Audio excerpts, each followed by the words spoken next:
El hierro y la guadaña, el testigo del fuego eterno. En los límites donde la ciudad deja de ser asfalto y se convierte en polvo, donde el eco de los claxons se pierde en el viento de la tarde, se alzaba el taller de Mateo. No era un lugar lujoso, era un refugio de láminas oxidadas y paredes de bloque desnudo que habían visto pasar décadas de esfuerzo. Mateo, un hombre de 30 y tantos años, cargaba en su espalda la herencia de un oficio antiguo, la herrería. Sus manos, cubiertas de cicatrices y manchas de carbón que ya no se quitaban ni con el jabón más fuerte, eran el testimonio vivo de una lucha constante contra la materia y el olvido. El sonido del martillo contra el yang solía ser el pulso del barrio, un golpe seco, rítmico, que anunciaba que todavía había vida, que todavía se transformaba el metal en herramientas, en puertas, en esperanza. Pero ese invierno de 2026, el pulso se sentía débil. La economía se había vuelto un monstruo frío que devoraba los pequeños negocios. Los pedidos de protección para ventanas o reparaciones de maquinaria agrícola habían cesado. Mateo pasaba las tardes mirando sus herramientas colgadas, sintiendo que el acero mismo se burlaba de su inactividad. En un rincón estratégico de aquel taller, donde la luz del sol golpeaba de soslayo al atardecer, Mateo mantenía un altar. No era ostentoso, pero sí el lugar más limpio de toda la propiedad. Sobre una base de madera firme descansaba la Niña Blanca, la Santísima Muerte. Su túnica era de un blanco impoluto, contrastando violentamente con el gris del taller. Sus manos óseas sostenían la guadaña con una firmeza que a Mateo le devolvía la fe cuando sentía que sus propios dedos flaqueaban por el cansancio o la duda. Un martes particularmente sombrío, Mateo se encontró frente a su altar. No tenía ni para pagar la luz del próximo mes. El refrigerador en su casa estaba casi vacío, y la preocupación por su madre y su hermana, que dependían de su jornal, le apretaba el pecho como una prensa hidráulica. Encendió una veladora blanca, la última que le quedaba, y el aroma a parafina y rosas frescas invadió el ambiente, desplazando por un momento el olor a metal quemado. Señora de las sombras, dueña de los caminos, comenzó Mateo con una voz que temblaba por la contención de sus emociones. Tú sabes que nunca he sido hombre de pedir sin trabajar. He doblado el hierro con mi sudor y he respetado cada vida que pasa frente a mis ojos. Pero hoy, mis fuerzas se agotan. El fuego de mi fragua tiene hambre de carbón y mi familia tiene hambre de pan. No te pido milagros caídos del cielo sin motivo, te pido que abras una puerta, que pongas un reto frente a mí para que yo pueda demostrarte de que están hechas mis manos. Mientras hablaba, el silencio del taller se volvió absoluto. Ni un perro ladraba afuera, ni un motor se escuchaba a lo lejos. Era como si el tiempo se hubiera congelado. Mateo sintió una ráfaga de aire helado que entró por la rendilla de la puerta de lámina, pero no fue un frío que calara los huesos, sino un frío que despejó su mente. Fue un mensaje silencioso, la respuesta estaba en camino, pero el precio sería el esfuerzo total de su alma, la llegada del forastero y el encargo imposible. 3 días después, cuando el hambre ya empezaba a hacer mella en su ánimo, una camioneta negra, de cristales tan oscuros que parecían espejos de obsidiana, se detuvo frente al taller. Mateo salió a recibir al visitante, limpiándose las manos en un trapo ugrasiento. Del vehículo descendió un hombre que no parecía de este tiempo. Vestía un abrigo largo, oscuro, y un sombrero que ocultaba parte de su rostro. Sus movimientos eran lentos y calculados, emanando una autoridad que hacía que el aire se sintiera más pesado. El hombre no se presentó con un nombre común. Simplemente observó las piezas de muestra que Mateo tenía en la entrada, unas rosas de hierro y unos ganchos forjados con una técnica impecable. He recorrido muchos talleres, joven Mateo, dijo el forastero con una voz profunda que parecía vibrar en el suelo. Muchos saben soldar, pocos saben hablarle al metal.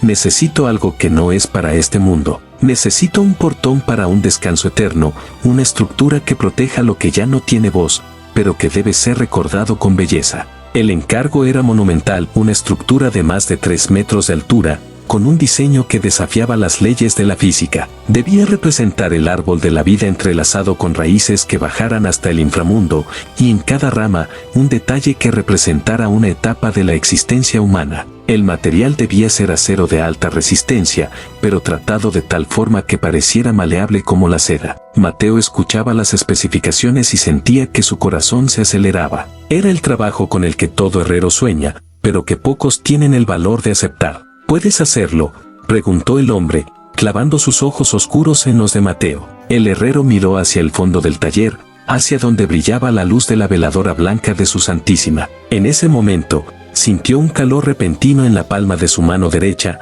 la misma que sostenía el martillo. «Puedo», respondió con una firmeza que ni él mismo sabía que poseía. El forastero asintió y, sin mediar palabras sobre presupuestos, dejó sobre la mesa de trabajo un maletín de cuero viejo. Al abrirlo, Mateo encontró no solo billetes, sino lingotes de un metal plateado que no reconoció de inmediato, pero que brillaba con una luz propia, el despertar del fuego sagrado. A partir de esa noche, el taller de Mateo se transformó en un templo de fuego. Encendió la fragua y el carbón pareció arder con una intensidad sobrenatural. Las llamas no eran naranjas, sino de un azul violáceo que proyectaba sombras alargadas en las paredes. Mateo comenzó a trabajar. El primer golpe del martillo resonó como un trueno en todo el barrio. Cada impacto era una declaración de fe. Mateo no dormía. Se alimentaba de agua y de la energía que parecía emanar del altar de la Santa Muerte. Sentía que el tiempo se dilataba. Lo que normalmente le tomaría horas de calentamiento y moldeado, ahora sucedía en minutos. El metal plateado que el forastero le entregó se fundía y se estiraba con una gracia casi orgánica. Mientras trabajaba en las raíces del árbol de hierro, Mateo empezó a tener visiones. No eran alucinaciones de cansancio, sino recuerdos de vidas ajenas, alegrías, penas, nacimientos y despedidas. Comprendió que el portón que estaba construyendo no era solo para un mausoleo, sino un registro de la humanidad misma. En la segunda semana de trabajo, un accidente estuvo a punto de terminar con todo. Una de las vigas principales, que pesaba cientos de kilos, se soltó de la cadena que la sostenía. Mateo estaba justo debajo, ajustando un detalle fino. Vio la sombra del acero caer sobre él y cerró los ojos, encomendando su espíritu a su protectora. El estruendo que esperaba nunca llegó. Al abrir los ojos, vio algo que cambiaría su percepción de la realidad para siempre. Una figura esbelta, envuelta en una túnica que parecía hecha de niebla y luz de luna, sostenía la viga con una sola mano. No tenía rostro definido, pero la paz que emanaba era absoluta. La figura colocó la viga suavemente en su lugar y luego se desvaneció, dejando tras de sí un rastro de olor a incienso y tierra mojada. Mateo se dejó caer de rodillas, sollozando de gratitud. «Gracias, niña blanca. Gracias por no soltarme la mano». Desde ese momento, el miedo desapareció de su mente. Sabía que no estaba solo en esa forja. La perfección del sacrificio. Los detalles finales fueron los más extenuantes. Mateo decidió forjar 1000 hojas individuales para el árbol, cada una grabada con el nombre de alguien que ya no estaba. Sus dedos estaban llagados y sus ojos inyectados en sangre, pero su voluntad era de acero. El día que terminó el portón, un silencio sepulcral se apoderó del taller. La obra era magnífica. El metal plateado ahora tenía un acabado que recordaba al espejo del agua bajo la luna llena. Las rosas de hierro parecían exhalar perfume y las raíces se hundían en el suelo de cemento como si buscaran la tierra verdadera. El forastero regresó al amanecer del día 30. No llegó en la camioneta, sino caminando entre la bruma matutina. Al ver la obra, se quitó el sombrero y se inclinó profundamente. «Has hecho más de lo que pedí, Mateo. Has puesto tu vida en estos barrotes». El hombre entregó el resto del pago, una cantidad que permitiría a Mateo no solo vivir con holgura el resto de sus días, sino también reconstruir el taller y convertirlo en una escuela para jóvenes desamparados. Pero antes de irse, el hombre le susurró algo al oído: «La señora está orgullosa de su guerrero. El hierro que forjaste aquí no solo cerrará una tumba, abrirá las puertas de la percepción para muchos otros». Mateo vio como el hombre y el portón fueron cargados en una plataforma que parecía aparecer de la nada. Cuando el taller quedó vacío, el herrero sintió un vacío inmenso, pero también una plenitud que nunca había experimentado. El legado de la niña blanca. Con el paso de los meses, la historia de Mateo se convirtió en leyenda urbana. El taller ya no era un lugar de miseria, sino un centro de luz. Mateo enseñaba a los jóvenes del barrio no solo a soldar y forjar, sino a respetar el ciclo de la vida. En el centro del nuevo taller, construyó un altar monumental, donde la Santísima Muerte presidía cada labor. Mateo nunca más pasó hambre, pero tampoco se volvió un hombre de lujos innecesarios. Seguía vistiendo su overol de trabajo y usando su martillo viejo, aquel que había sido testigo del milagro. A menudo, cuando el sol se oculta y las sombras se alargan, se le ve platicando en voz baja frente a la imagen. Los vecinos dicen que, si te acercas lo suficiente, puedes escuchar una segunda voz, una voz suave como el roce de la seda, respondiéndole con palabras de sabiduría. La lección que Mateo dejó para todos los seguidores es que la fe en la Santa Muerte no se trata de obtener cosas gratis, sino de encontrar la fuerza para superar las pruebas más duras. Ella es la que nos acompaña en el fuego de la prueba, la que sostiene la viga cuando estamos a punto de caer y la que, al final del camino, nos recibe con un abrazo que no conoce el dolor. Hoy, cuando entras al taller de Mateo, lo primero que ves es una placa de metal grabada con una frase que él mismo forjó: en este fuego consumimos el miedo, y en este hierro forjamos la eternidad.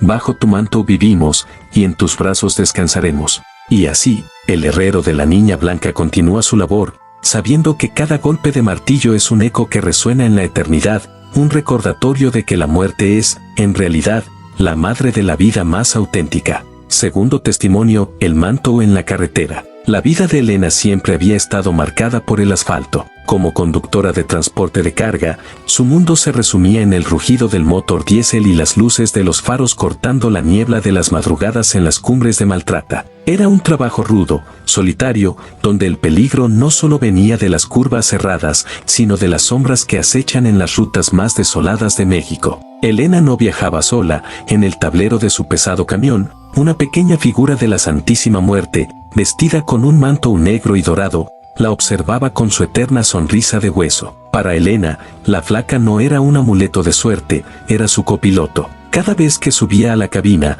ponía su mano sobre la figura y decía: señora, tú sabes a dónde voy, tú sabes quién me espera en casa. Cuídame el camino, que yo me encargo del volante. Durante años, esa fe fue su escudo contra los asaltos, los accidentes y el cansancio que nubla la vista después de 12 horas de ruta. Pero aquella noche de octubre, el destino le tenía preparada una prueba que cambiaría su percepción del tiempo y la materia. El encuentro en el kilómetro cero. Eran las 3 de la mañana. Una lluvia fina y persistente cubría el parabrisas, creando reflejos engañosos sobre el pavimento negro. Elena transportaba una carga delicada hacia el norte. De pronto, el motor empezó a toser, un sonido metálico que ningún mecánico querría escuchar en medio de la nada. El camión se detuvo justo en un tramo donde no había señal de celular, ni luces de gasolineras, solo el murmullo del bosque y el frío que empezaba a filtrarse por las ventanas. Elena bajó con su linterna, tratando de revisar el motor,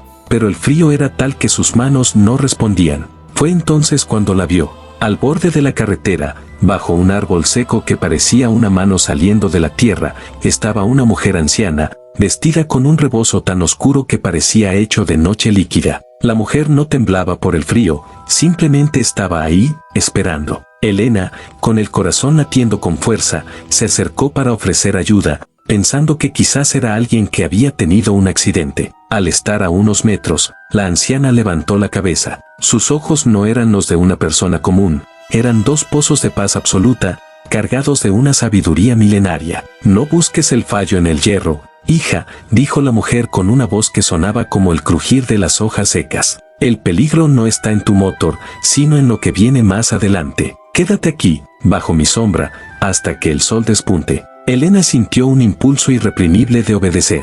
Regresó a su cabina y, sin saber por qué, se quedó profundamente dormida, algo que nunca hacía en plena ruta. El tiempo detenido y la verdad revelada. En sus sueños, Elena vio una danza de sombras y luces. Vio un accidente terrible unos kilómetros adelante, un deslave que había devorado la carretera entera apenas unos minutos después de que su camión se detuviera. Vio camiones retorcidos y gritos en el aire, pero ella estaba a salvo, envuelta en un manto cálido que la protegía del desastre. Despertó con el primer rayo del sol golpeando el tablero. Al intentar encender el motor, este arrancó al primer intento, como si nunca hubiera fallado. Al avanzar con precaución, Elena llegó al punto exacto que había visto en sus sueños. El deslave era real. Las máquinas de rescate ya estaban ahí. Si su camión no se hubiera detenido, ella habría sido la primera en caer al abismo. Buscó a la anciana del rebozo por el retrovisor, pero solo vio el árbol seco. Al mirar su estatuilla en el tablero,